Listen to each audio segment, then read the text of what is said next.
नींद आ रही है? हाँ प्रभु आओ, आप भी सो जाओ। अर्जुन बोले प्रभु मुझे बहुत नींद आ रही है, सोया नहीं बहुत दिनों से, आज सोने दो, आप भी आ जाइए, सो जाइए।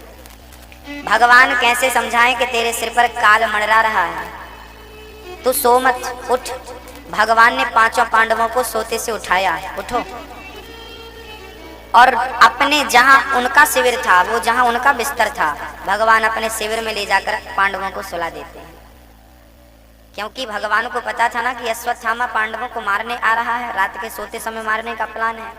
अब देखिए घटना तो कुछ और घटनी थी। उस खाली बिस्तर पर, पांडवों के बिस्तर पर द्रौपदी के 5 बच्चे आकर के उसी बिस्तर पर सो गए। अश्वत्थामा आया, और चोर तो पहले से ही डरा हुआ होता है। अश्वत्थामा ने 5 बच्चों को ही रात में पांडव समझ लिया, और देखिए द्रौपदी के उन 5 अबोध बालकों का ही पांडव समझ करके मस्तक काट लिया, सिर काट लिया। 5 बच्चों को लेकर के अश्वत्थामा चल पड़े। दुर्योधन तेरे दुश्मनों को मैंने मार डाला, देख सबूत लाया हूं, 5 के सिर लाया हूं।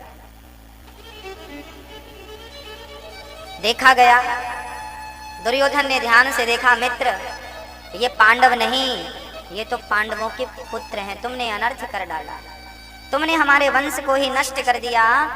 ये हमारे वंश को बढ़ाने वाले ये बच्चे ही तो थे, आपने इन्हें समाप्त कर दिया। दुर्योधन पहले प्रसन्न हुआ कि पांडव मर गए, फिर दुखी हुआ कि ये पांडव नहीं पुत्र हैं। उसी समय दुर्योधन के प्राण निकल गए। द्रौपदी ने देखा, द्रौपदी ने देखा कि मेरे बच्चे आज सोकर नहीं उठे, क्या हुआ? जाकर द्रौपदी ने देखा तो 5 बच्चों का सिर कटा हुआ था, धड़ पड़ा था, सिर किसी का नहीं था। द्रौपदी रो पड़ी, मेरे पुत्र मारे गए। अर्जुन तुरंत कृष्ण को सारथी बनाकर जाते हैं, और अश्वत्थामा को पकड़ने के लिए अश्वत्थामा ने अपने बचाव में ब्रह्मास्त्र छोड़ दिया। अर्जुन कृष्ण के चरणों में आकर कहने लगे, कृष्ण कृष्ण महाबाहो भक्तानां भयंकरा, त्वमेको दह्यमानानामपवर्गोऽसि संस्रते।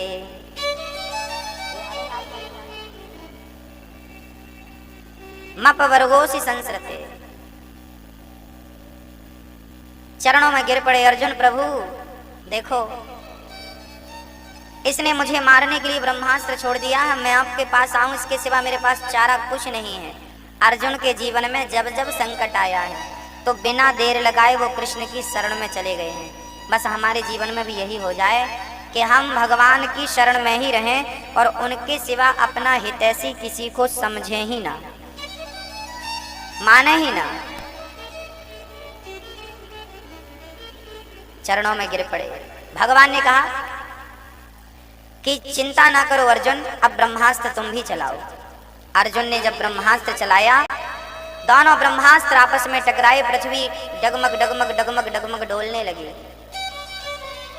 भगवान ने दोनों ब्रह्मास्त्र को शांत किया।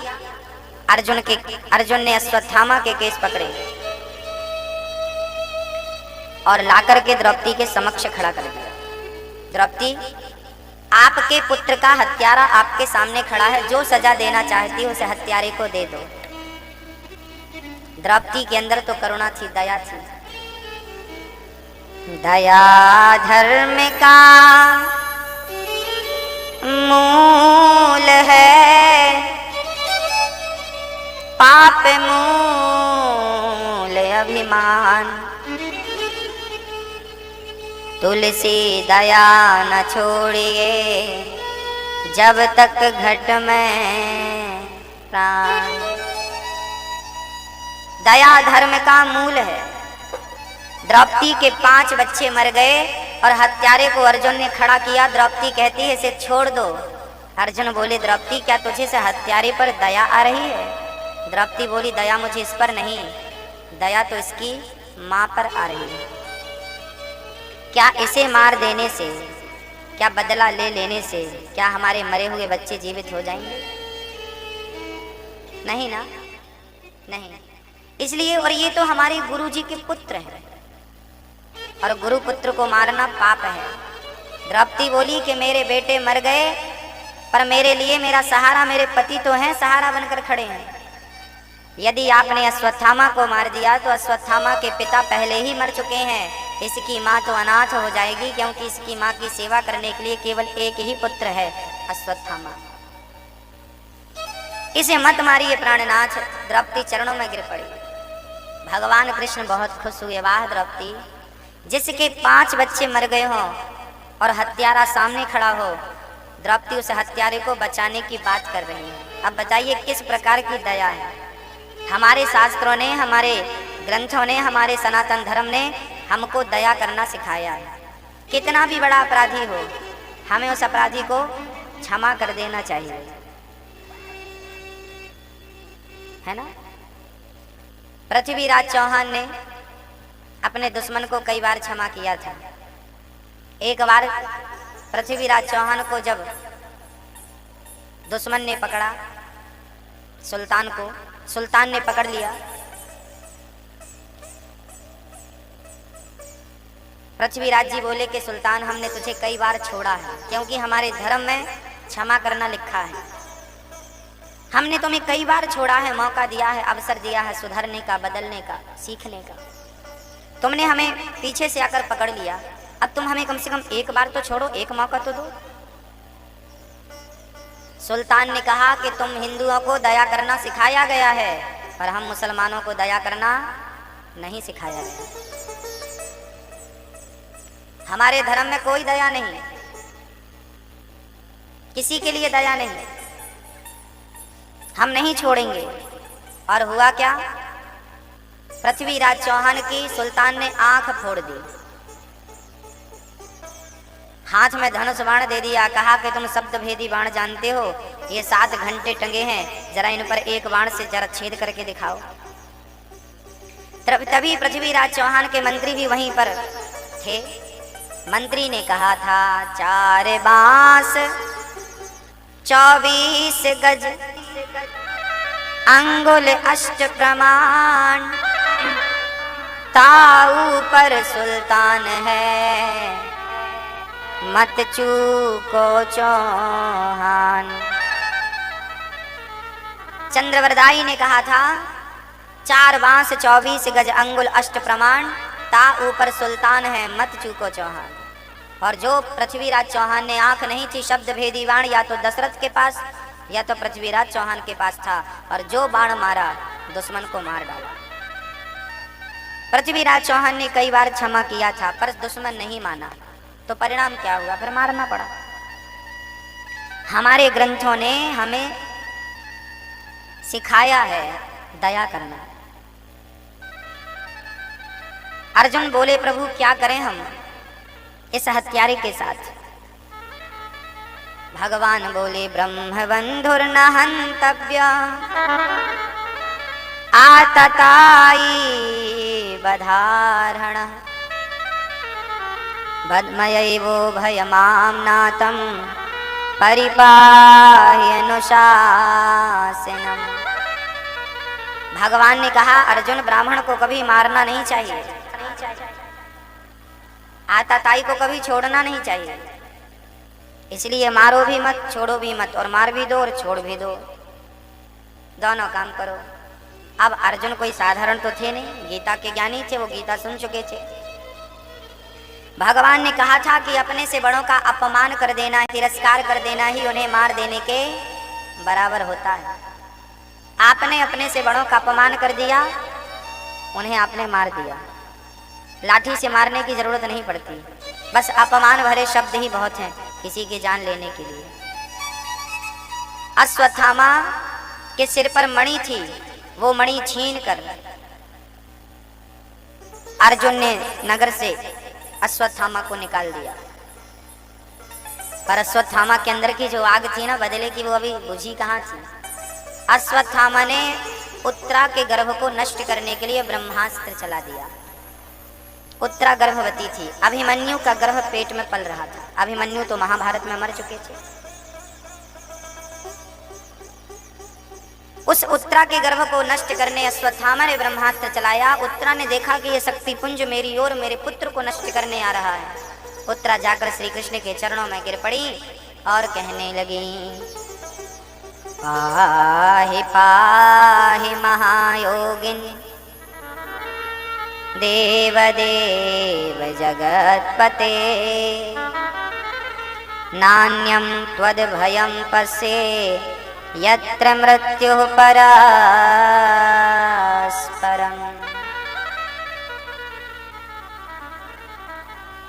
हे प्रभु, मैं आपकी शरण में हूँ। भगवान बोले, बेटी उत्तरा क्या हुआ? उत्तरा ने कहा, प्रभु अभी मेरे बच्चे ने जन्म नहीं लिया और अश्वत्थामा ने उसे मारने के लिए ब्रह्मास्त्र चला दिया। प्रभु मेरे पुत्र की रक्षा करो। भगवान छोटा सा रूप बनाते हैं। अच्छा, भक्तों की रक्षा भगवान क्यों नहीं करेंगे? उत्तरा बोली, श्याम सुंदर, यदि मेरा बेटा मर गया तो लोग आपको कहेंगे कि आपने पांडवों के वंश को बचाने की कसम खाई थी। आपके होते हुए जो आपकी शरण में है, यदि उनके घर में पानी देने वाला कोई नहीं बचेगा तो लोग तो आपको ही कहेंगे ना कि जिनके रक्षक श्याम सुंदर थे उनके घर पे बचा कौन?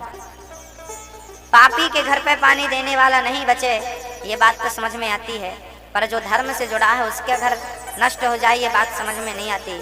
उत्तरा बोली, प्रभु यदि मेरा बेटा मरा तो लोग मुझ पर नहीं आप पर उंगलियां उठाएंगे, आप रक्षा करिए।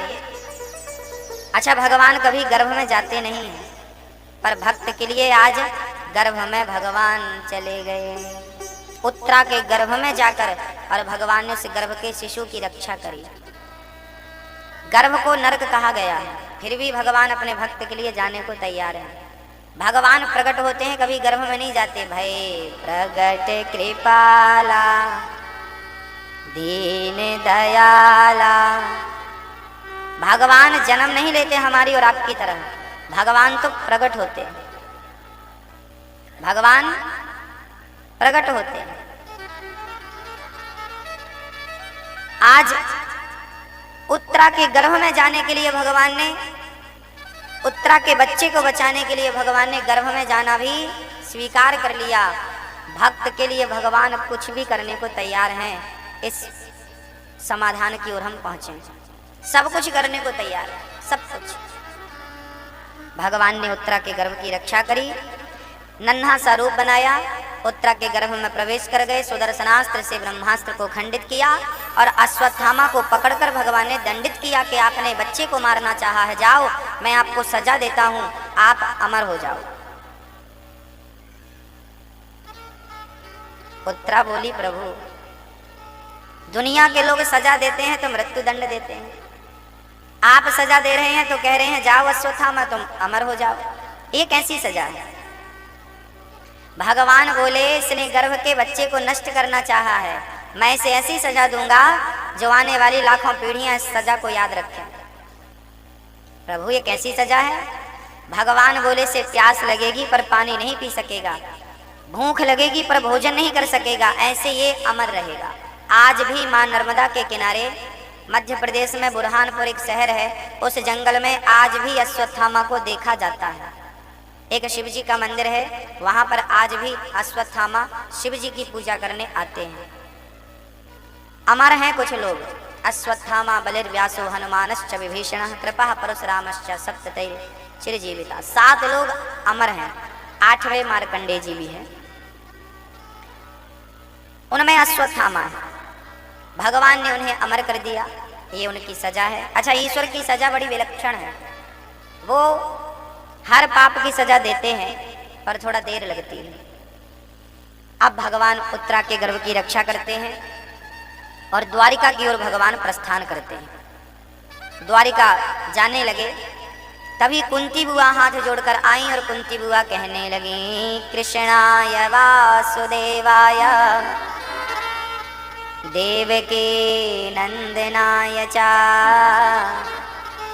नंद गोप कुमाराय गोविंदाय नमो नमः।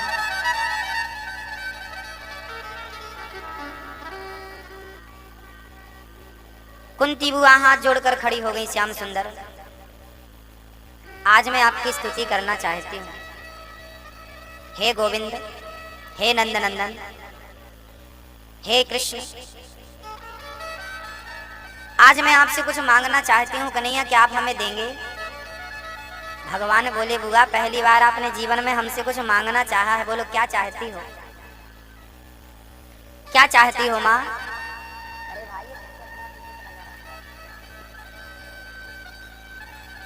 क्या मांगना चाहती हो माँ? कुंती बुआ बोली, श्याम सुंदर, आज मैं आपसे जो चाहती हूँ पता नहीं आप देते हैं कि नहीं। कन्हैया बोले, माँ एक बार मांगो तो सही। कुंती बुआ ने कहा, विपदः सन्तु नः शश्वत् तत्र तत्र जगद्गुरो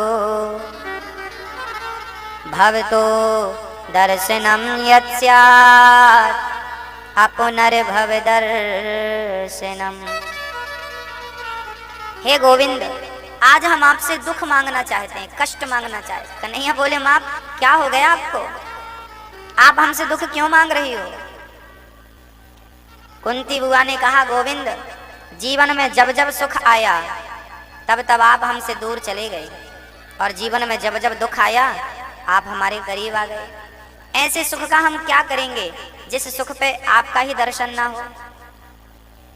ऐसे सुख पर पत्थर पड़े जो कृष्ण हृदय से जाए, बलिहारी वा दुख के जो पल पल नाम जपाए। हमें ऐसा सुख नहीं चाहिए, हमें दुख दे दो गोविंद, हमें कष्ट दे दो। क्योंकि जितना दुख होता है ना जीवन में, हम उतना अधिक ईश्वर को याद करते हैं, और जितना सुखी हो जाते हैं हम उतने आलसी हो जाते हैं, उतने भगवान से दूर चले जाते हैं। दुख में सुमिरन सब करें, सुख में करे न कोई। जो सुख में सुमिरन करें सो दुख काहे को हो। भक्तों,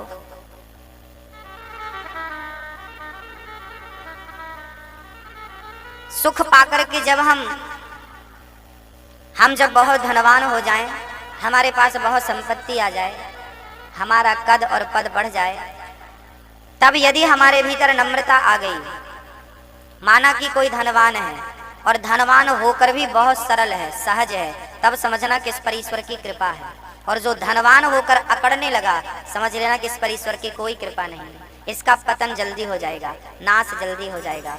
इसलिए ईश्वर तुम्हें जितना धनवान बनाए, हमें उतना झुक के चलना चाहिए, उतना नम्र होना चाहिए, उतना मधुर होना चाहिए। पर लोग अक्सर उल्टा करते हैं, धनवान होते हैं तो सीना खोलाकर छाती तान कर चलते हैं, गलत बात। अकड़ मत दिखाओ, अकड़ो मत। अकड़ तो रावण जैसों की नहीं चली, आपकी क्या चलेगी? हाँ, इसलिए नम्र बनो।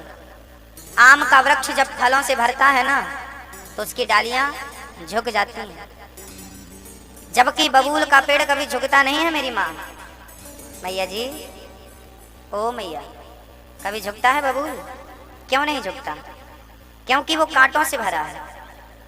जबकि आम फलों से भरा है, जो फलदार होते हैं, जो गुणों से, सद्गुणों से, नम्रता से, शिष्टाचार से भरे होते हैं, बस वही तो झुकते हैं। इसलिए धन मिल जाए तो झुकना सीखो। कुंती बुआ कहती, देखो कुंती बुआ का बेटा धर्मराज युधिष्ठिर राजा है, पूरी सृष्टि के राजा हैं, अर्जुन जैसा पुत्र है, द्रौपदी जैसी बहू है। फिर वो कुंती बुआ क्या कहती है? हमें सुख नहीं चाहिए, हमें तो दुख चाहिए। क्योंकि दुख में भगवान का स्मरण जरूरत से ज्यादा होता है, और सुख में भगवान की याद यदि आती है, सुख में यदि भगवान की याद आती है, तो समझना ये ईश्वर की बहुत बड़ी कृपा है, ईश्वर की बहुत बड़ी कृपा है।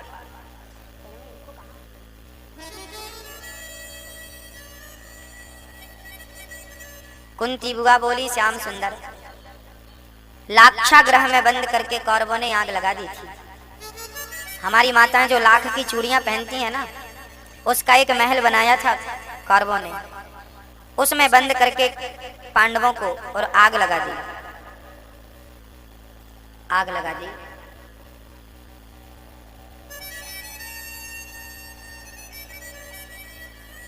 प्रभु आप ही तो थे, आप ही तो थे जो आपने हमारी रक्षा की। आप ना होते तो कौन आता रक्षा करने? आपने रक्षा की। भरी सभा में द्रौपदी की लाज लूटनी चाहिए दुशासन ने। भरी सभा में अपमानित किया, लाज लूटनी चाहिए। क्या हुआ? द्रौपदी ने सबको तो बुलाया, किस किस को बुलाया? कहाँ जा छिपे हो प्यारे कन्हैया, यहाँ लाज मेरी लूटी जा रही है। गुरु द्रोण बोलो, पितामह बोलो, तुमसे तुम्हारी ये बहू पूछती है। पांचों पति आज बैठे सभा में, महलों की रानी लूटी जा रही है। द्रौपदी ने बुलाया सबको, जब कोई नहीं आया तब किसे बुलाया? आओ कन्हैया, आओ मुरारी, तुमको पुकारे ये बहना तुम्हारी। देखो जरा ये हालत हमारी, बहना तुम्हारी लूटे जा रहे हैं। कन्हैया आओ, देखो जरा क्या हो रहा है। अच्छा, द्रौपदी ने पहले पति को बुलाया, फिर गुरुजी को बुलाया, पितामह को बुलाया। जब कोई नहीं आया तब द्रौपदी ने हाथ खड़े कर दिए, कन्हैया अब तो कोई नहीं है तेरे सिवा। द्रौपदी कहने लगी, गोविंद चले आओ, गोपाल चले आओ, गोविंद करके भगवान खींचने लगे। न जाने कौन से गुण पर दयानिधि रीझ जाते, कौन सा गुण भक्त का अच्छा लग जाए और वो किस पर रीझ जाए कौन जानता है। कृपा की न होती जो आदत तुम्हारी, तो सोनी ही रहती अदालत तुम्हारी। गरीबों के दिल में जगह तुम न पाते, तो किस दिल में होती हिफाजत तुम्हारी। भक्तों, दया करी भगवान ने। द्रौपदी की साड़ी ढेर लग गई, साड़ी ढेर लग गया साड़ी का, पर शरीर से पूरी उतरी ही नहीं। दुशासन बोला, साड़ी बीच नारी है कि नारी बीच साड़ी है, कि साड़ी ही की नारी है कि नारी ही की साड़ी है। द्रौपदी बोली, मूर्ख, ना साड़ी बीच नारी है, ना नारी बीच साड़ी है, ना साड़ी ही की नारी है, ना नारी ही की साड़ी है। ये तो मेरा वृंदावन बिहारी है जो चीर बन करके खिंचा जा रहा है, खिंचा जा रहा है, खिंचा जा रहा है। अपने भक्त के लिए वो आज वस्त्र बनकर खिंच रहा है। कौन जाने भगवान की भगवत्ता, वो तो वही जाने। कुंती बुआ बोली, श्याम सुंदर, मेरे जीवन में जब जब संकट आया तब तब उस संकट से उबारने मैंने आपको देखा है ना। द्रौपदी के पास एक बटलोई थी, सूर्य भगवान ने दी थी। उसका ये नियम था कि द्रौपदी उस बटलोई से जो कहती वो उतने प्रकार के भोजन तैयार करके तुरंत देती थी, 56 भोग जो कहेगी। पर द्रौपदी भोजन कर ले उसके बाद उसका दूसरे दिन तक के लिए चमत्कार खत्म हो जाता था। यदि द्रौपदी खा ली तो उसके बाद, उसके पहले वो लाखों को खिला सकती थी एक बटलोई से। दुर्योधन ने 4 महीने तक दुर्वासा जी की खूब सेवा करी और 10,000 साधु थे। दुर्वासा जी की सेवा करी। दुर्वासा जी कहा कि महाराज, दुर्वासा जी ने कहा, दुर्योधन तू हमसे कोई वरदान मांग, तुझे क्या चाहिए। दुर्योधन बोला, प्रभु मेरी अब एक ही इच्छा है कि आप पांडवों के घर भोजन करने जाओ। उस समय पांडव लोग जंगल में थे, चूंकि 12 वर्ष का वनवास था पांडवों का, तो वो जंगल में घास की कुटिया बनाकर रहा करते थे। और दुर्योधन ने पांडवों को संतों को तब भेजा जब द्रौपदी भोजन प्रसादी कर चुकी थी, बटलोई धुल चुकी थी। तब 10,000 साधु दुर्वासा जी के साथ पहुंच गए। युधिष्ठिर जी ने स्वागत किया, चरणों में प्रणाम किया। संत बोले, युधिष्ठिर भूख बड़ी लगी है, क्या तेरे घर भोजन मिलेगा? युधिष्ठिर जी बोले, महाराज आप आए हैं तो प्रसादी तो होगी, आप लोग तैयार बैठिए, हम अभी आते हैं। अच्छा, युधिष्ठिर जी को लगा कि द्रौपदी ने अभी तक भोजन नहीं किया, उन्हें ये गलतफहमी हो गई। और जब वो अंदर गए तो द्रौपदी बर्तन धुलकर बटलोई रखी ही थी। अब तो 10,000 साधु बाहर खड़े हैं और घर में एक दाना नहीं है, और भोजन कराने नहीं कराओगे तो वो संत हैं, श्राप देकर नष्ट कर देंगे, और वो भी दुर्वासा जैसे खतरनाक संत। अब तो पांचों पांडव रोने लगे।